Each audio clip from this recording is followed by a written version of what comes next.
Hello everyone, and welcome to our presentation about the one-child policy in China. First, I'm going to be talking about the details about the policy. What was it about? The policy was part of a platform to reduce the amount of children being born in China and control its rapid increase in population. The policy limited parents to only one child. The policy was introduced in 1979 after a long time of having the two-child policy. It was later updated in 1981 to allow parents to have a second child in certain areas.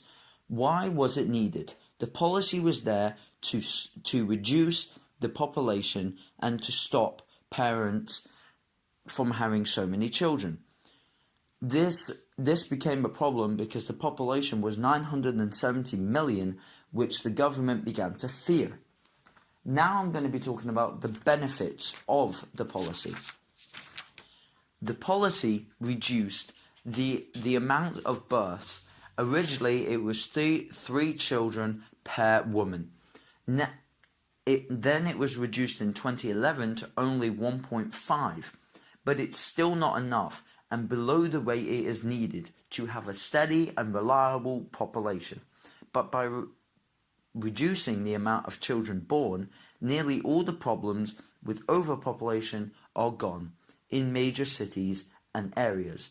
This means social services, garbage disposal, health under pressure, and are less likely of a sickness rapid spreading, which means that all these things will be accessible to people and they won't have to worry about it in the future because of the population going down.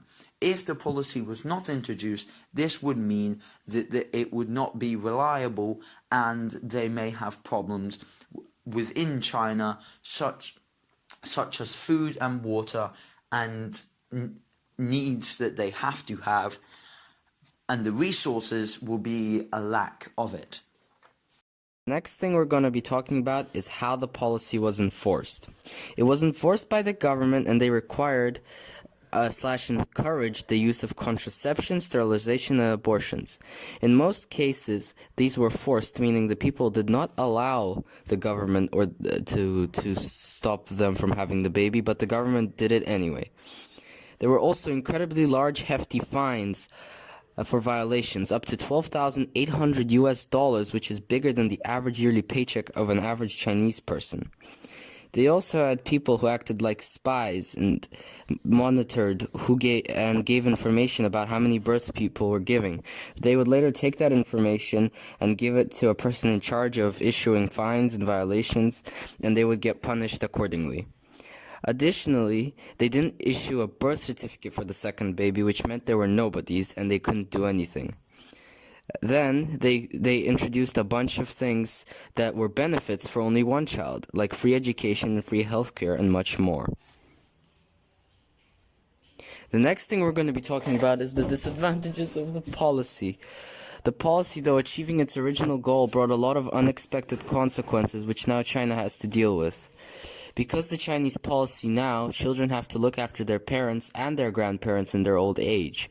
And if the child is married or engaged, the number of people is multiplied by 2, so 8 people, which is a catastrophic amount of responsibility on young adults who also need to support themselves and sometimes balance children as well as work. It is estimated that by 2020, women will be outnumbered by men by 30 million, causing stress and anxiety to find a spouse and a woman to settle down with. This would add to the already stress and anxiety to find a woman. Now you also have to try find one. Due to reductions in children, the population is now mostly old and now rapidly aging. This means that there is less working people and the economy is going to be severely damaged because of the lack of money coming in. Also, the big disadvantages of the policy is the complete lack and complete ignorance that it is a violation of human rights. Before China's one-child policy was dropped, some women had babies in secret. This story is about a woman called Rebecca Canfor, who had a second child before the one-child policy changed. 4 months ago, Rebecca and her husband gave birth to a second child, a baby boy. When she walked outside holding onto her 3-year-old daughter's hand, the neighborhood aunties ran over. They made a fuss over her kids and reminded her that she's the luckiest of moms. Rebecca's husband is Chinese, but because Rebecca is a foreigner, they didn't even think about the one-child policy when they decided to have another child. Rebecca's husband is self-employed, so government policies didn't affect him as much as those people working in public sector. Not everyone is so lucky. When Rebecca saw the news that China was finally changing the rules to allow all couples to have 2 children, Rebecca immediately called up her friend Tsai Je. She lives in a small city in central Henan province. Just 5 weeks before the announcement, she gave birth to her second child in secret. Rebecca visited her when her son was just a month old. She spoke softly and cautious about telling her a story.